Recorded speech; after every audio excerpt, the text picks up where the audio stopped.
ప్రతిపక్ష నేత హోదాలో తొలిసారి అసెంబ్లీకి వచ్చారు కేసీఆర్. బడ్జెట్ జరుగుతున్నంత సేపు బట్టి విక్రమార్క పద్దులు చదువుతున్నంత సేపు చాలా దీర్ఘంగా ఆయన దాన్ని చూస్తూనే ఉన్నారు. వాళ్ళకి ఇచ్చిన ప్రతులను చూస్తూనే ఉన్నారు. బడ్జెట్ ని చాలా కూలంకషంగా ఆయన పరిశీలించారు. ఇక బట్టి బడ్జెట్ చదువుతున్నంత సేపు ఆయన హావభావాలను గమనించారు ముఖ్యమంత్రి రేవంత్ రెడ్డి, మంత్రులు, కాంగ్రెస్ సభ్యులు కూడా. అసెంబ్లీ ప్రారంభమైన 2 నిమిషాల తర్వాత సభకు వచ్చారు కేసీఆర్ ఎంట్రీ టైంలో బీఆర్ఎస్ ఎమ్మెల్యేల నినాదాలు చాలే ఇక కూర్చోవడంటూ కాంగ్రెస్ సభ్యుల కౌంటర్లు. కాళేశ్వరంపై బట్టి విమర్శలు చేసినప్పుడు కేసీఆర్ చాలా సీరియస్గా చూశారు. బడ్జెట్ అవగానే మీడియా పాయింట్కి వచ్చారు కేసీఆర్. ఎమ్మెల్యేలతో కలిసి మీడియా పాయింట్ దగ్గర మాట్లాడారు. బడ్జెట్ అంతా గ్యాస్ ట్రాష్ అంటూ ఘాటు విమర్శలు చేశారు. ఇక చీల్చి చెండాడతామంటూ కూడా ఆయన లాస్ట్లో ఒక స్వీట్ వార్నింగ్ ఇచ్చినట్టుగానే మాట్లాడి మీడియా సమావేశాన్ని ముగించేశారు. ఇక అంత ట్రాష్ గ్యాస్ అంటూ కొట్టిపారేశారు. బడ్జెట్లో ఏది కూడా పూర్తి స్థాయిలో క్లారిటీ లేదు. పథకాలకు సంబంధించి ఏది కూడా సరిగా లేదంటూ కూడా విమర్శించారు. దళిత బంధుకు సంబంధించి ప్రస్తావన లేదంటూ కూడా చెప్పే ప్రయత్నం చేశారు. ఒకసారి మీరు చూడొచ్చు. కేసీఆర్ అసెంబ్లీలో కూర్చున్న నేపథ్యంలో బట్టి ఆ పద్దులు చదువుతున్న నేపథ్యంలో చాలా క్లియర్గా ఆయన ఫస్ట్ బాక్స్లో ఆ పూర్తి స్థాయిలో ప్రతుల్ని సభ్యులకు ఇచ్చినటువంటి ఆ ప్రతుల్ని చర్చించారు ఆయన. రెండో బాక్స్ ఎప్పుడైతే కాళేశ్వరం ప్రస్తావన తీసుకొచ్చి కాళేశ్వరం గురించి విమర్శలు చేశారో బట్టి అప్పుడు కేసీఆర్ చాలా సీరియస్గా చూశారు. దానికి సంబంధించిన విజువల్స్ రెండో బాక్స్లో మీకు కనబడుతున్నాయి. సో మొత్తం మీద కేసీఆర్ ఎంట్రీతో బడ్జెట్ సమావేశాలు హాట్గా సాగాయి. చాలా మంది వీక్షకులు, తెలంగాణ రాష్ట్రంటువంటి చాలా మంది ప్రజలకు రోజు బడ్జెట్ సమావేశాలను చూశారు. మా ప్రభుత్వం తరఫున కృతజ్ఞత పూర్వక నమస్కారాలు తెలియజేస్తా ఉన్నాను. విజ్ఞతతో చరమగీతం పాడిన తెలంగాణ ప్రజానికానికి మా ప్రభుత్వం తరఫున కృతజ్ఞత పూర్వక నమస్కారాలు తెలియజేస్తా ఉన్నాను. విజ్ఞతతో చరమగీతం పాడిన తెలంగాణ ప్రజానికానికి కేసీఆర్ బడ్జెట్ ప్రారంభమైన తర్వాత 2 నిమిషాల సమయం తర్వాత ఆయన అక్కడ చేరుకున్నారు. అయితే దీంతో ఆయన అక్కడ చేరుకోగానే మనకు విజువల్స్ లో కొంత కేసీఆర్ ఎంట్రీకి సంబంధించింది ఆ విజువల్స్ క్యాప్చర్ కాకపోయేప్పటికీ అక్కడ కాంగ్రెస్ ఎమ్మెల్యేల ఉత్సాహం అదిగో వచ్చాడు రా రా అంటూ కూడా పిలుపునిస్తున్నట్టుగా కొంత కనిపించింది. ఎందుకంటే అనేక విమర్శలు ఆయన అనేక విమర్శలు ఎదుర్కొన్నారు, అనేక ఆరోపణలు ఎదుర్కొన్నారు. దీంతో పాటుగా కేసీఆర్ రాజీనామా చేయాలి, అనర్హత పెట్టాలని కూడా అందరూ ఎక్స్పెక్ట్ చేశారు, అందరూ కూడా కోరుకున్నారు. కానీ కేసీఆర్ అసెంబ్లీకి ఎంట్రీ ఇచ్చిన నేపథ్యంలో కాంగ్రెస్ పార్టీ నాయకులు రండి చూసుకుందాం, రండి కూర్చోండి అన్నట్టుగా వాళ్ళందరూ కూడా ఆయన్ని పిలవడం జరిగింది. సో ఒక్కసారిగా బట్టి కూడా పద్దులను చదువుతూ ఒక్కసారి కేసీఆర్ వైపు చూసి తిరిగి ఆయన ప్రతులను చదవడం మరోసారి కూడా కంటిన్యూ చేశారు. సో ఈ నేపథ్యంలో పెద్ద ఎత్తున ఆసక్తి రేగింది. కేసీఆర్ మీడియా సమావేశం ఏర్పాటు చేస్తూ ట్రాష్ గ్యాస్ అంటూ కూడా పదాలను ఉపయోగించి బడ్జెట్పై మాట్లాడడం జరిగింది. ఏది కూడా క్లారిటీగా లేదు, అంతా గందరగోళంగా ఉందంటూ కూడా చెప్పడం జరిగింది. ఆయన ఒక మాట కూడా మాట్లాడారు, ప్రజాప్రభుత్వం పదే బట్టి విక్రమార్క గారు ఒత్తి మాట్లాడుతున్నట్టుగా తెలంగాణ యాసరైన చాలా క్లుప్తంగా చెప్పడం జరిగింది. ఇక అంతా కొంత గందరగోళంగా ఉంది. ఇక చూసుకుందాం, చీల్చి చెండాడతాం అంటూ కూడా కేసీఆర్ లాస్ట్లో ఒక స్వీట్ వార్నింగ్ ఇచ్చి మీడియా సమావేశం నుంచి వెళ్ళిపోయారు. ఎస్, మనతో పాటుగా అసెంబ్లీ మీడియా పాయింట్ నుంచి ప్రతినిధి మధు అందుబాటులో ఉన్నారు. Yes Madhu, so KCR media సమావేశం పెట్టారు, చాలా స్వీట్ వార్నింగ్ అని చెప్పొచ్చు కాంగ్రెస్ ఎమ్మెల్యేలకి, కాంగ్రెస్ పార్టీ ప్రభుత్వానికి. సో పద్దుల విషయాల్లో కూడా గందరగోళం ఉందంటని చెప్పారు. సో ఏ రకంగా చూడొచ్చు కేసీఆర్ వార్నింగ్ని కాంగ్రెస్ పార్టీ ఏ రకంగా తీసుకునే అవకాశం ఉంది? ఎగ్జాక్ట్లీ, నేరుగా బడ్జెట్ ప్రసంగం ముగియగానే నేరుగా మీడియా పాయింట్కి వచ్చారు కేసీఆర్ ఎమ్మెల్యేలతో కలిసి.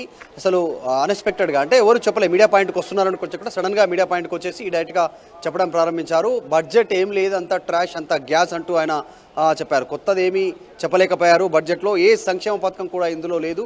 గతంలో బీఆర్ఎస్ ప్రభుత్వం ఉన్నప్పుడు అవలంబించినటువంటి సంక్షేమ పథకాలను పూర్తిగా నిర్వీర్యం చేశారు, పక్కన పెట్టారు. దళిత బంధు లాంటి ఒక కార్యక్రమాన్ని తీసుకున్నాం, దానికి సంబంధించినటువంటి ప్రస్తావనే చేయలేదు బడ్జెట్లో అనేటువంటిది చెప్పారు. దాంతోపాటు బట్టి విక్రమార్క డబ్బుకు సంబంధించినటువంటి అంశం, అంటే ఎప్పుడైతే నెంబరింగ్ చెప్తా ఉన్నారో ఏ శాఖకు ఎంత అనేది అలొకేషన్ చెప్పే ప్రయత్నం చేస్తూ ఉన్నారో ఆ నెంబరింగ్ చెప్పేటువంటి ప్రయత్నంలో ఒత్తి పలుకుతూ ఉన్నారు.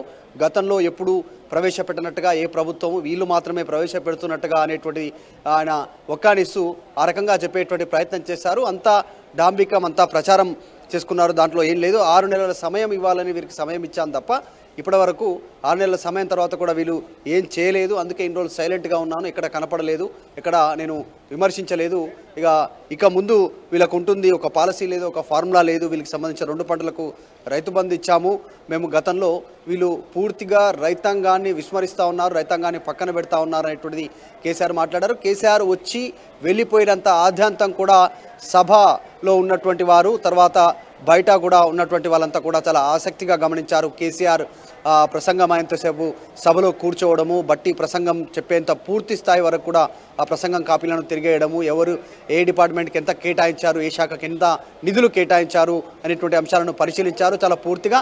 దాంతోపాటు బట్టి విక్రమార్క తెలంగాణలో కాంగ్రెస్ అధికారంలోకి వచ్చిన తర్వాత 24 గంటల కరెంట్ అందిస్తున్నాము అనేటువంటిది బట్టి విక్రమార్క చేసినటువంటి వ్యాఖ్యలకు కేసీఆర్ తన వెనకాల ఉన్నటువంటి బీఆర్ఎస్ పార్టీ ఎమ్మెల్యేలను చూసి నవ్వారు. చాలా అంటే బట్టి విక్రమార్క చేసినటువంటి స్టేట్మెంట్కి ఈ రకంగా మొత్తం బడ్జెట్కి సంబంధించినటువంటి మొత్తం స్టోరీ టెల్లింగ్ లాగా ఉంది. అంతా గతంలో ప్రభుత్వం అంతా కూడా ఉన్నటువంటి ప్రభుత్వం సంక్షేమం కోసం కేటాయించినటువంటి దాంట్లో కనీసం కొన్ని కూడా కేటాయించలేకపోయారు.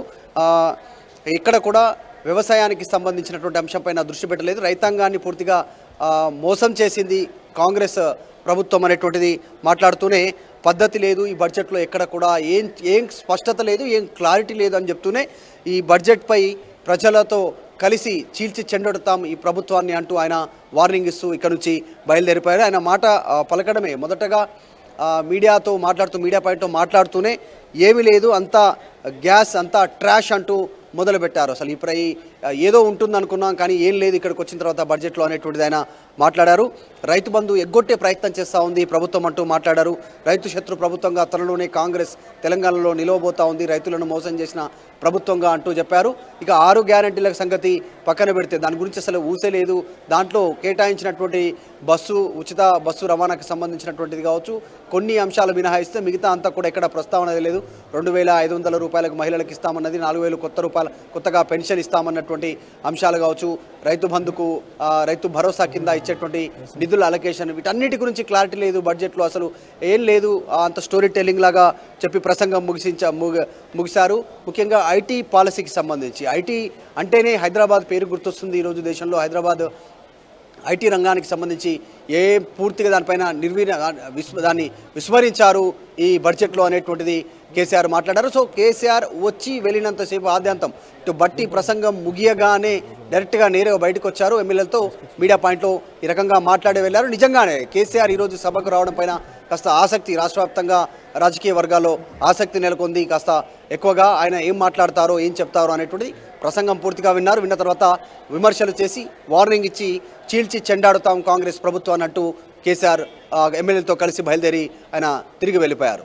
ఎస్ మధు, అంటే రేపు హాలిడే ఉన్నప్పటికీ ఎల్లుండి నుంచి తిరిగి బడ్జెట్ సెషన్స్ పైన డిస్కషన్ ఉంటుంది కాబట్టి, సో ఎటువంటి వ్యూహంతో కేసీఆర్ రాబోతున్నారని చెప్పారు చాలా క్లియర్గా. దళిత బంధు గురించి ప్రస్తావన లేదు, సామాన్యులకు ఎటువంటి దీని నుంచి లబ్ధి జరుగుతుందో ఆ ప్రస్తావన లేదు, బీసీ బంధు గురించి ప్రస్తావన లేదు, రైతు బంధు గురించి ఎటువంటి క్లారిటీ లేదని చెప్పారు. కాబట్టి ఈ అంశాల మీద ఏమైనా కేసీఆర్ పెద్ద ఎత్తులు లేవనెత్తి తిరిగి అసెంబ్లీలో మాట్లాడే అవకాశం ఉందా?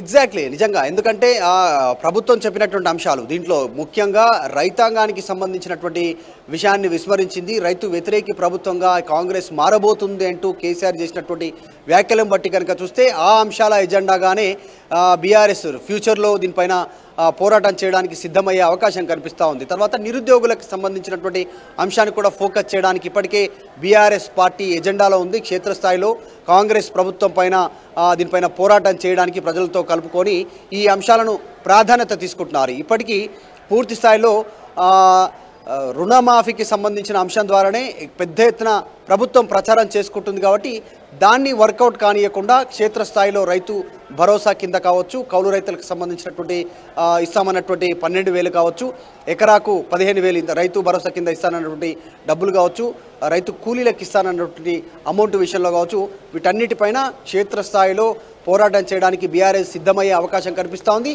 ఆ అంశాలనే ప్రధానంగా కేసీఆర్ మీడియా సమావేశం, ఈ మీడియా పాయింట్ దగ్గర ఆయన మీడియాతో మాట్లాడుతూ మెన్షన్ చేయడంతో ఆ అంశాల ఎజెండాగా ఫ్యూచర్లో బీఆర్ఎస్ పోరాటం చేసే అవకాశం ఉంది కాంగ్రెస్ పైన.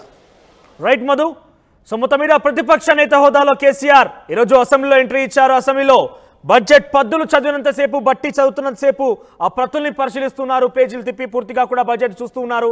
అయితే ఆయన కొంత 2 నిమిషాలు లేట్గా వచ్చారు. నేపథ్యంలో కాంగ్రెస్ పార్టీ మేలందరూ కూడా ఆయన చూసి ఒక్కసారిగా ఎంట్రీ ఇవ్వడంతో రండి కూర్చోండి మాట్లాడుకుందాం ఆ రకంగా వాళ్ళందరూ కూడా ఆహ్వానించారు. సో బట్టి కూడా ఆయన చదువుతున్నటువంటి సమయంలో కొంత కేసీఆర్ ఎంట్రీని చూసి ఆయన వైపు చూసి తిరిగి దాన్ని కంటిన్యూ చేస్తూ వెళ్ళారు.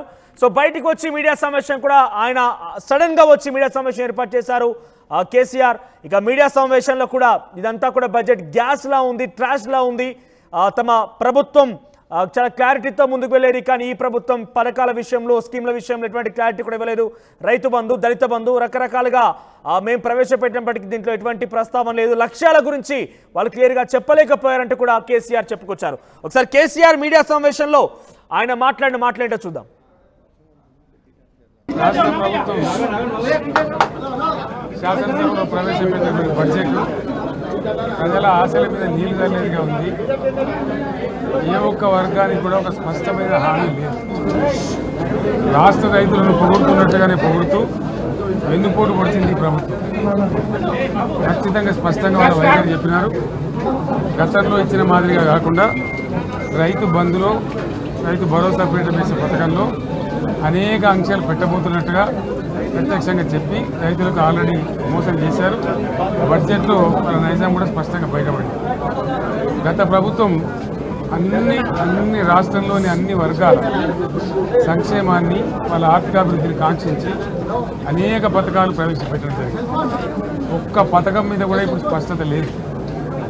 ఫర్ ఎగ్జాంపుల్ యాదవుల కోసం ఉన్నటువంటి వాళ్ళ అభివృద్ధి కోసం పెట్టినటువంటి గొర్రెల పెంపకం పథకాన్ని టోటల్గా మూసివేసినట్టుగా మనకు అర్థమవుతా ఉంది. ఇప్పటికే యాదవ సోదరులు చెల్లించిన డిపాజిట్ కూడా తిరిగి వాపసు తీసుకునే ప్రభుత్వం ఎక్కడ కూడా లేదు. అత్యంత అడుగు వర్గాలు అని డబ్బా కొట్టినట్టు కొడుతూనే వాళ్ళ గొంతు కోసింది ప్రభుత్వం. దళిత వర్గాల కోసం గళితంలో ప్రవేశపెట్టిన విప్లవాత్మకమైనటువంటి దళిత బంధు పథకాన్ని ప్రస్తావన కూడా లేదు. ఇది చాలా దురదృష్టకరం. దళిత సమాజం పట్ల వీళ్ళకు ఉన్నటువంటి నిర్లక్ష్యానికి, వాళ్ళ కూడలి విధానానికి ఇంతకన్నా గొప్ప నిదర్శనం ఇప్పుడు అవసరం లేదు. అదేవిధంగా మత్స్యకారులకు భరోసా లేదు, ఎవరికి కూడా చెప్పుకోదగ్గ భరోసా లేదు. ఇందులో విశేషం హైలైట్ ఏంటంటే ఆర్థిక మంత్రి ప్రతి మాటను ఒత్తి ఆ డబ్బు వచ్చినప్పుడు అదేందో పెద్ద మహాప్రపంచం విజయంలాగా ఒత్తి చెప్పడం తప్ప కొత్తది ఏమి లేదు. ఒత్తి పలుకులు పలకడం తప్ప కొత్తగా చెప్పింది ఏమి లేదు. ఏ ఒక కొత్త సంక్షేమ పథకం కానీ ఏది కూడా లేదు. మహిళల పట్ల కూడా చాలా స్పష్టంగా చెప్పాల్సిన అవసరం ఉండే.